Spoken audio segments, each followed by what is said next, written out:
Doctor सूजन एक शिकारी शार्क पर एक्सपेरिमेंट कर रही थी। उसने एक खास डिवाइस शार्क के दिमाग पर लगाया, लेकिन उसे अंदाजा नहीं था कि खतरे की हल्की सी आहट मिलते ही शार्क जाग जाएगी।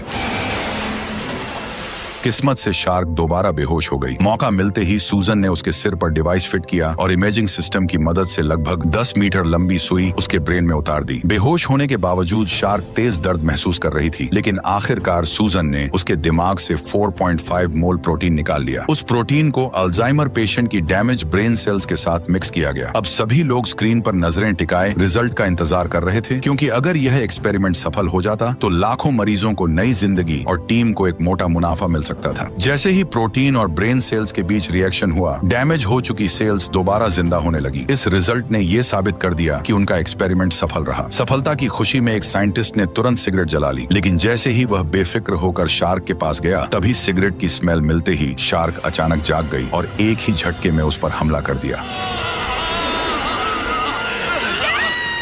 सबके सामने उसका एक हाथ पल भर में शरीर से अलग हो गया और लोगों के बीच में दहशत फैल गई। शार्क बेकाबू हो चुकी थी। उसे रोकने के लिए कार्टर ने तुरंत ग्लास तोड़ा और हार्पून गन निकाल ली। वहीं सूजन ने इस मुश्किल से मिले रिसर्च रिजल्ट को बचाने के लिए बिना देर किए स्विच ऑन किया और शार्क को वापस गहरे पानी में छोड़ दिया। लेकिन किसी को अंदाजा नहीं था कि उन्होंने कितनी बड़ी गलती कर दी थी। कार्टर ने तुरंत टावर से संपर्क किया और नजदीकी मेडिकल टीम को बुलाया, क्योंकि यह सब गहरे समुद्र में बने रिसर्च सेंटर के अंदर हुआ था। बाहर तेज तूफान चल रहा था और सबने पहली बार नेचर का असली रौद्र रूप देखा था। उधर हेवी ब्लीडिंग की वजह से घायल साइंटिस्ट की हालत लगातार बिगड़ रही थी। खराब मौसम के कारण हेलीकॉप्टर लैंड नहीं कर पाया, इसलिए स्टील केबल के सहारे ही उसे मेडिकल टीम तक पहुंचाया गया। इसके बाद सभी लोग तुरंत बेस की ओर बढ़ने लगे, क्योंकि उन्हें डर था कि विशाल समुद्री लहरें कभी भी जानलेवा साबित हो सकती हैं। अच्छी बात यह रही कि बाकी सब सुरक्षित बेस पर पहुंच गए, लेकिन स्ट्रेचर पर पड़े साइंटिस्ट की हालत अभी भी क्रिटिकल थी। तभी खराब मौसम के चलते ऊपर खींचने वाली मशीन अचानक फेल हो गई और बिना किसी सपोर्ट के वह केबल सहित सीधे शार्क से भरे समुद्र में जा गिरा। बेस पर लौटते ही सबने देखा कि शार्क ने केबल को अपने जबड़ों में जकड़ रखा था और उसी के सहारे वह हेलीकॉप्टर को अपने इशारे पर नचा रही थी। कुछ ही सेकंड में हेलीकॉप्टर टावर से टकराया और जोरदार धमाके के साथ खत्म हो गया।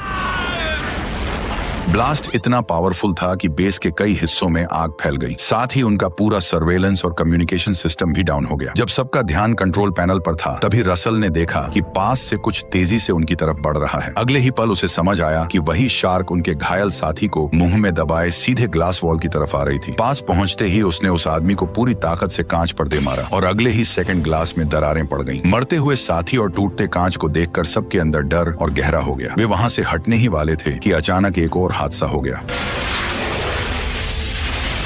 समुद्र का पानी कांच तोड़ता हुआ लैब के अंदर घुस आया। ठंडा पानी जैसे जैसे अंदर भरता गया, वैसे वैसे सबकी घबराहट बढ़ती चली गई। जान बचाने के लिए सभी लोग तुरंत सीक्रेट गेट के अंदर घुस गए। पानी का प्रेशर इतना ज्यादा था कि गेट बंद करना लगभग नामुमकिन हो गया, लेकिन पूरी ताकत लगाकर उन्होंने किसी तरह उसे लॉक कर दिया। फिलहाल सब सुरक्षित थे, लेकिन अब असली समस्या ये थी कि इतने बड़े ब्लास्ट और लैब के डूब जाने के बाद वे इस डीप सी रिसर्च बेस से बाहर कैसे निकले। ऊपर जाने वाली इकलौती सीढ़ी भी पानी में गायब हो चुकी थी और किसी को यह भी नहीं पता था कि इस दरवाजे के उस पार कोई विशाल शार्क उनका इंतजार तो नहीं कर रही थी। बेबस होकर सभी मेंटेनेंस टनल की तरफ भागे, जबकि पीछे से बाढ़ का पानी लगातार उनका पीछा कर रहा था। आखिर सही समय पर उन्होंने मेन गेट खोल दिया, जिससे कम से कम एक रास्ता क्लियर हो गया। लेकिन ऊपर वाले फ्लोर पर मौजूद शेफ की किस्मत साथ नहीं दे रही थी। एक खतरनाक छोटी शार्क चुपचाप उसके पीछे आ रही थी। यह देखकर उसका चेहरा डर से सफेद पड़ गया। वह बिना पीछे देखे जान बचाकर भागा और आखिरकार किचन में घुस गया। फिलहाल वह बच गया था, लेकिन उसने जरा भी रिस्क नहीं लिया। उसने पास पड़ा पेन उठा लिया और जब उसने देखा कि शार्क दूसरी दिशा में मुड़ गई है, तभी जाकर उसकी सांस में सांस आई। लेकिन वह ज्यादा देर वहां रुक नहीं सकता था, इसलिए वह शेल्फ पर चढ़ने लगा। उसे अंदाजा नहीं था कि शार्क अब बिल्कुल पास आ चुकी थी। जैसे ही वह ऊपर पहुंचने वाला था, अचानक उसका पालतू तोता सामने आ गया। वह घबरा गया और उसका हाथ फिसल गया, जिससे वह फिर से नीचे गिर पड़ा। फिर भी उसने हार नहीं मानी। वह अपने तोते को साथ लेकर ऊपर चढ़ना चाहता था। उसने हाथ बढ़ाकर तोते को बुलाया ही था कि तभी हालात और बिगड़ गए।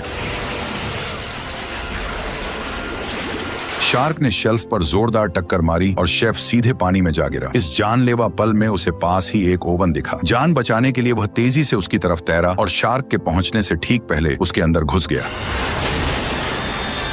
लेकिन खतरा अभी खत्म नहीं हुआ था। शार्क की टक्कर से ओवन अचानक ऑन हो गया और अंदर मौजूद आग पकड़ने वाली गैस चारों ओर फैल गई। बचने के लिए उसने कुल्हाड़ी से ऊपर की तरफ वार करना शुरू किया। जैसे ही छेद बना, वह तुरंत ओवन के ऊपर चढ़ गया और सीधे शार्क के पीछे कूद पड़ा। आहट मिलते ही शार्क भी उसके पीछे मुड़ गई। तभी शेफ ने लाइटर निकाला और उसे ओवन की तरफ फेंक दिया। अगले ही पल जोरदार धमाका हुआ और शार्क वहीं खत्म हो गई।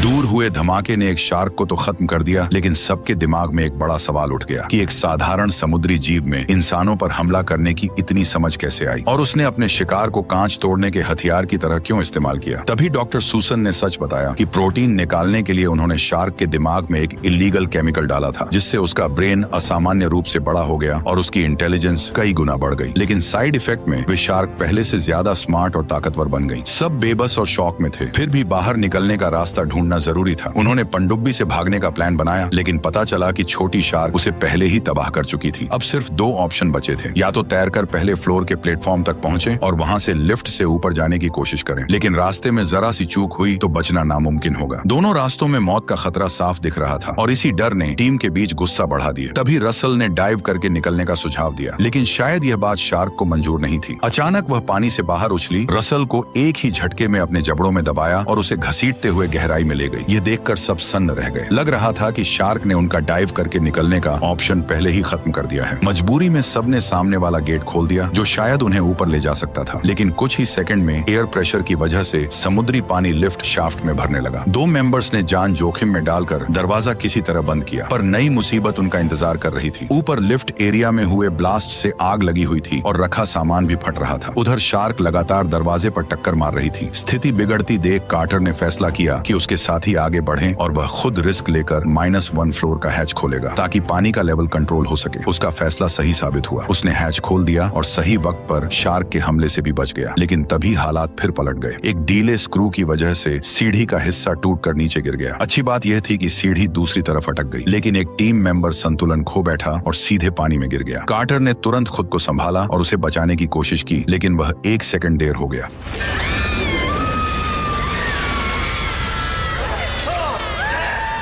सबकी आंखों के सामने शार्क ने उस महिला को झपट लिया। कार्टर ने पूरी ताकत लगा दी, पर शार्क उसे एक ही झटके में गहराई में ले गई। आखिरकार वह ठंडे समुद्र के पानी में गायब हो गई। उस पल सब एक बार फिर गहरे सदमे में डूब गए। सबसे बुरी बात यह थी कि वे अभी भी टॉप फ्लोर से काफी दूर थे। ऊपर से दरवाजों पर पड़ती जोरदार टक्करों की आवाजें आ रही थी। लग रहा था कि शार्क पहले ही ऊपर पहुंच चुकी थी। सबके चेहरों पर साफ डर दिख रहा था। तभी वहां शेफ पहुंचा। उसने तुरंत कपड़ों की रस्सी फेंककर उन्हें डूबने से पहले ऊपर खींच लिया। अब सब तेजी से आगे बढ़ने लगे। आगे एक पंप सिस्टम था, जिसे जनरेटर से चालू कर पानी बाहर निकाला जा सकता था। टीम तुरंत कंट्रोल रूम की तरफ दौड़ी और किसी तरह जनरेटर स्टार्ट करने में कामयाब हो गई। लेकिन जैसे ही वे बाहर निकलने वाले थे, हालात फिर बिगड़ गए। शार्क ने अचानक पीछे से हमला कर दिया। उसने कार्टर के दोस्त को बेरहमी से चीर डाला। ये देखकर कार्टर तुरंत मेन गेट की ओर तैर गया, लेकिन इससे पहले कि शार्क उसे भी अपना शिकार बनाती, गेट खुल गया और उसी वक्त शेफ भी वहां पहुंच गया। जब सबकी जान दांव पर लगी थी, तब सूजन फिर एक बड़ी गलती कर बैठी। उसे लगा कि टीम की इतनी मेहनत और कुर्बानी बेकार नहीं जानी चाहिए, इसलिए वह अकेले ही अपने कमरे में रिसर्च डेटा लेने चली गई। उसने चाबी से लॉकर खोला और थोड़ी तलाश के बाद जरूरी सैंपल निकाल लिया। इसी दौरान उसे पीछे से पानी चीरती हुई एक शार्क नजर ही नहीं आई। अच्छी बात यह थी कि वह सिर्फ एक रिसर्च मॉडल निकला, लेकिन अगले ही पल पानी की सतह पर कुछ और उभरा, और इस बार वह नकली रिसर्च मॉडल नहीं बल्कि असली शार्क थी। उसने आते ही सूजन पर हमला कर दिया। भागने का कोई रास्ता नहीं बचा था। मजबूरी में वह पहले शेल्फ पर चढ़ी और खुद को संभालने की कोशिश की। हड़बड़ी में उसकी कीमती रिसर्च फाइलें पानी में गिर गईं। वह 2 सेकंड रुककर फिर उन्हें उठाने के लिए नीचे झुक गई। तभी शार्क फिर से उसकी तरफ बढ़ने लगे। अब उसके सिर पर मौत मंडरा रही थी। तभी उसकी नजर ऊपर जलते बल्ब पर पड़ी और उसके दिमाग में एक खतरनाक आइडिया आया। उसने सोचा कि हाई वोल्टेज करंट शार्क को मार सकता है। उसने तुरंत वायर निकाला और अगला हमला होने का इंतजार करने लगी। जैसे ही शार्क उस पर झपटी, उसने बिजली वाला तार सीधे उसके मुंह में घुसा दिया। तेज झटकों के बीच वह दूसरी शार्क भी तड़प कर मर गई। डूब चुके रिसर्च डेटा को देखकर उसे पछतावा हुआ। उसे समझ आया कि शुरुआत में शार्क को छोड़ना उसकी सबसे बड़ी गलती थी, लेकिन अब सोचने का वक्त नहीं था। इसके बाद तीनों फिर आमने सामने आए, लेकिन शार्क के हमले ने कार्टर और सूजन का सीधा बाहर निकलने का प्लान फेल कर दिया। अब बचने का एक ही रास्ता था, जो था इमरजेंसी एग्जिट। लेकिन दरवाजा खोलते ही पानी तेजी से अंदर आता, इसलिए उन्होंने फायर एक्सटिंग्विशर तैयार रखा ताकि प्रेशर बैलेंस किया जा सके। फिर उन्होंने जानबूझकर कमरे में पानी भरने दिया। जब पानी सिर के ऊपर तक पहुंच गया, तब उन्होंने हैच खोल दिया। बाहर निकलते ही तीनों ने फायर एक्सटिंग्विशर ऑन कर दिए। बुलबुलों की आड़ में शार्क कंफ्यूज हो गई और उनकी यह ट्रिक काम कर कर गई। तीनों आखिरकार सतह पर पहुंच गए, लेकिन तभी एक और हमला हुआ। शार्क ने अचानक शेफ को दबोच लिया और उसे कई मीटर दूर घसीट ले गई।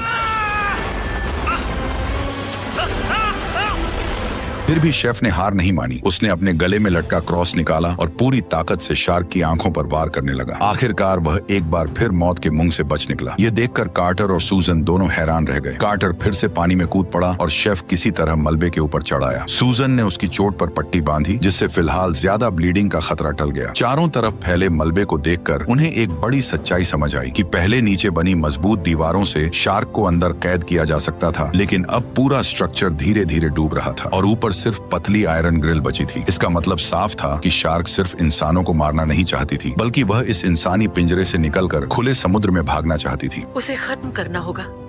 तुमने पहली बार कोई अक्ल की बात की है। दोनों ने तुरंत एक्शन लिया। उन्होंने सारे सिग्नल फ्लेयर्स से बारूद निकालकर उसे एक हारपून में भर दिया। प्लान साफ था। जैसे ही हारपून सही निशाने पर लगता, वे उसके वायर को बैटरी से जोड़ देते और जोरदार करंट से शार्क को उड़ा देते। लेकिन उसी वक्त शार्क का पूरा फोकस दरवाजा तोड़ने पर था। उसने कार्टर को ठीक से निशाना लगाने का मौका ही नहीं दिया। जब शार्क ऊपर नहीं आई तो सूजन ने एक टूटी हुई मशीन के तेज मलबे से अपनी हथेली काट ली और सीधे पानी में कूद गई। असल में वह खुद को चारे की तरह इस्तेमाल कर रही थी। रूल्स सबसे पहले उसी ने तोड़े थे। उसी ने केमिकल से शार्क का दिमाग बड़ा किया था और उसी ने उसे आजाद छोड़ा था। उसे लगा कि गलती उसकी थी तो उसे ही सब खत्म करना होगा। खून की गंध मिलते ही शार्क ने दरवाजा तोड़ना छोड़ दिया और पलटकर उसकी तरफ झपट पड़ी, लेकिन चालाक शार्क सतह पर आने से बच रही थी। कार्टर समझ गया कि सूजन का प्लान काम नहीं कर रहा है। वह उसे बचाने के लिए बिना सोचे पानी में कूद पड़ा और फिर वो हुआ जिसे देखने की हिम्मत किसी में नहीं थी।